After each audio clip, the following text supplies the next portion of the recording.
friends are synths.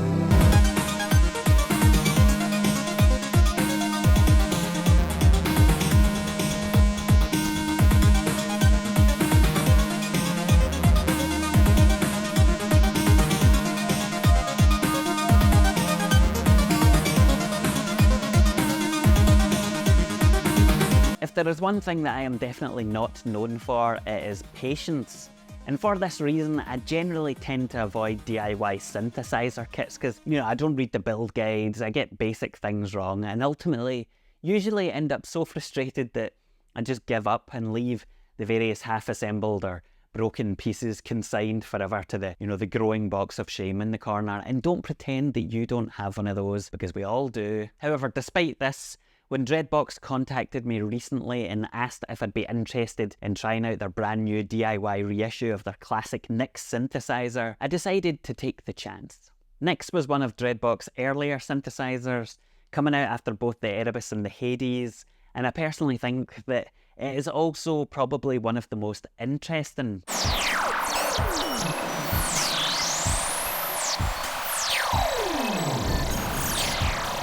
Now it joins the other classics with this re-release, and since it's a DIY kit, it should, in theory, be much more affordable than ever before. Even though this is a DIY kit, there is no soldering involved, which makes it much more straightforward to put together, much more accessible, and there is far less chance of errors taking place, or at least there should be. When it first arrived in the post, my long-suffering wife remarked that she thought it looked like synthesizer Lego, and she does have something of a point there, although I was never any good at building Lego either, so perhaps that doesn't bode well for the coming build. In the box, there are 3 PCBs, the front panel, a metal case, and a bunch of spacers, screws, washers, nuts, knobs, and other bits and pieces like that. In addition to all of this, there's also a mini jack to DIN MIDI adapter, a Eurorack power cable, and an Allen key. However, you will need to source your own Phillips head screwdriver, a mini flathead screwdriver, and also probably some kind of wrench to tighten the nuts in place around the knobs. I don't know, maybe you've got freakish fingers made out of steel and can hand tighten it, but I needed the wrench. In typical fashion, I started out by attempting to build the synth without looking at the construction notes. However, this is not a course of action that I would advise taking.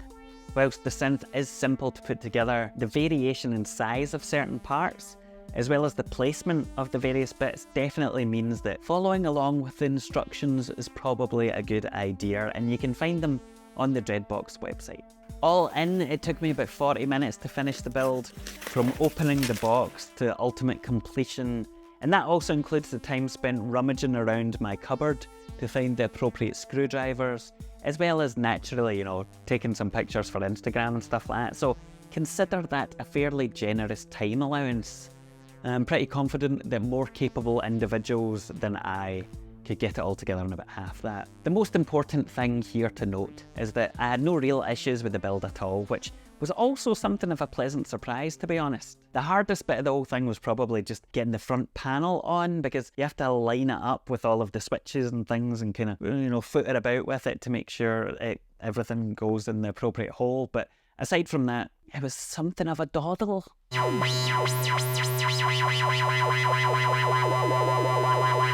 Now, similar to the other Dreadbox classic reissues, this version of NYX is powered via USB rather than a DC plug. Whilst the original had full-sized MIDI DIN input and MIDI through located on the rear of the synth, this has now just been reduced down to a single MIDI input, which is on mini jack, and it has been relocated to the synth's main patch bay. Similarly, the audio input and output connections, which used to be in 1/4" jack and also located in the rear, are now mini jack in format as well and found in the patch bay. It is probably worth noting here that I'm specifically comparing the reissue with the classic version of the synth, since that is what this is. Well, a reissue of. There have been some other versions of NYX in between that, and they've got some more substantive differences, but I'm not talking about them.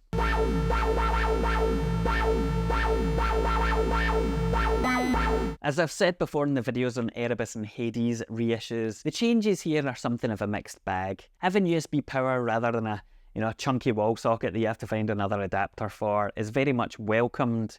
And whilst I am not a huge fan of mini jack in general, having all of the connections on the front plate means that you can now remove NYX from its chassis and mount it as a 42 HP Eurorack module. The positioning of the I/O also means that there is some more flexibility in terms of how you can stack the units on something like a Locky desktop stand or whatever, so it's kind of 6.5 a dozen. Nothing significant in there that you or I or any reasonable person should really be complaining about. So what is NYX anyway? Well, it is a semi-modular dual VCO paraphonic synthesizer with some additional tricks up its sleeve.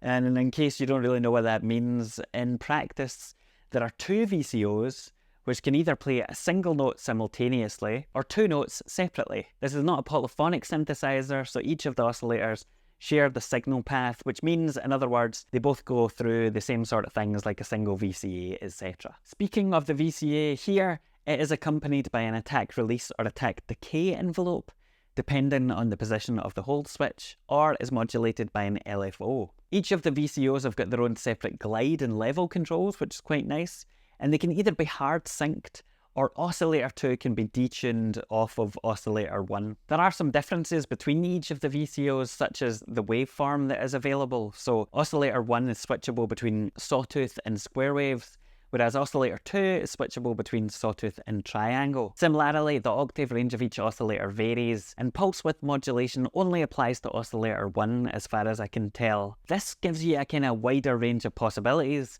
than if the two VCOs were just completely identical.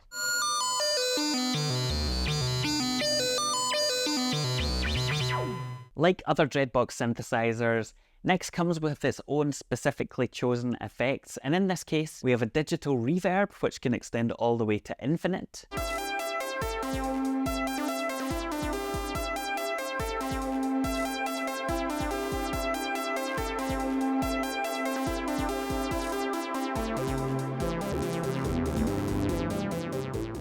And in addition, there is also a vibrato which impacts both of the VCOs.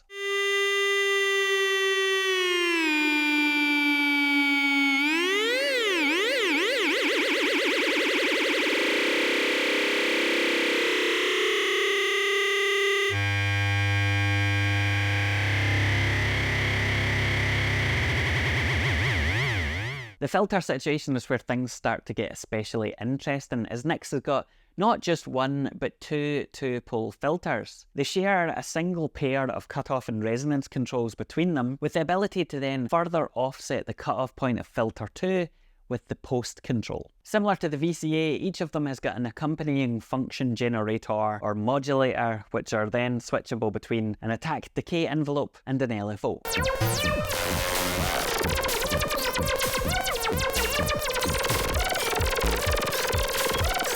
What makes NYX really special though, I think anyway, is the amount of possibilities that there are for routing things around the place. Obviously, since this is a semi-modular synthesizer, you've got access to that, big 18-point patch bay that lets you interface directly with other modular gear like Eurorack systems, as well as come up with all sorts of weird and wonderful patches just using the synth on its own. However, there are also extensive controls built into the synth itself. For example, when it comes to the VCOs, you can choose between normal, split, half or VCA routing options. These effectively determine whether and which of the oscillators are routed to which filter, or if they bypass them entirely and go straight to the VCA. With the filters themselves, you can then choose from a combination of options where the filters either run in series or parallel, are both set to high or low pass, or some kind of contrasting mixture of the two.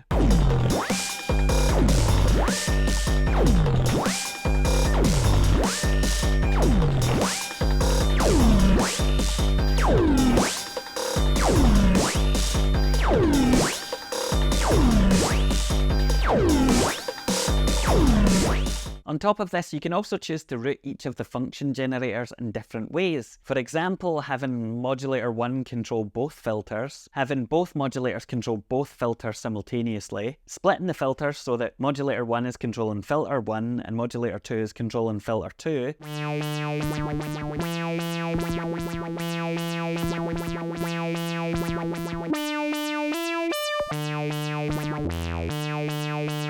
Or having modulator 1 sent to both filters and modulator 2 sent additionally to filter 2. As you can probably gather, the range of potential combinations here are pretty staggering, and it is incredibly easy to lose track of what has been sent to where and what routing control actually does what.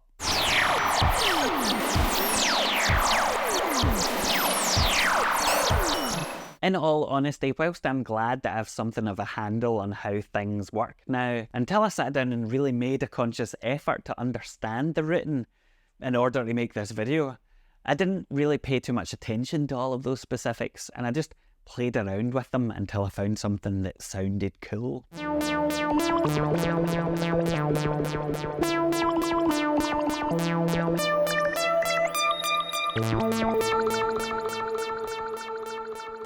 And thus bringeth me really to the most important point about NYX, which is that all of the features that are packed into this thing, such as the variable parameters for each of the VCOs, the vibrato, the dual filters, the variety of modulation, the routing possibilities, all of that provides a huge range of possible sounds.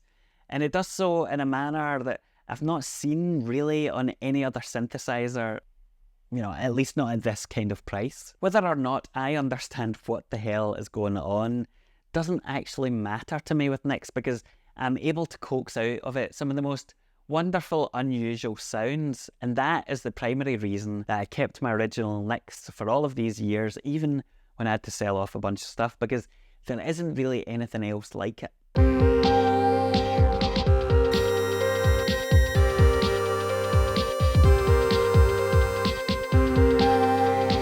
If I had to pick just one of the Dreadbox reissues to recommend to somebody, it would almost certainly be NYX, especially because at a cost of about €270 excluding VAT, or 335 odd euros including VAT for the DIY kit, you're getting a hell of a lot of synth for the price, and it is genuinely kind of a bargain. My understanding is that these are quite limited edition, or at least the DIY kits are, and I don't imagine that they're going to be hanging about for too long, so if you are interested, I would recommend grabbing one of them whilst you can. And I'm not just saying that, I don't get anything if you buy one. I don't really give a fuck, frankly, but yeah, they're cool, so don't blame me if they're gone. As ever, I'll be sharing a bunch of loops and samples and other things that I've recorded over on Patreon. There's a whole pile of stuff on there from over the years, and you can find the link below if you're into that kind of thing. It makes a very big difference, and I really appreciate it. So thanks very much. For now, I guess that's it. So thank you for watching. Bye.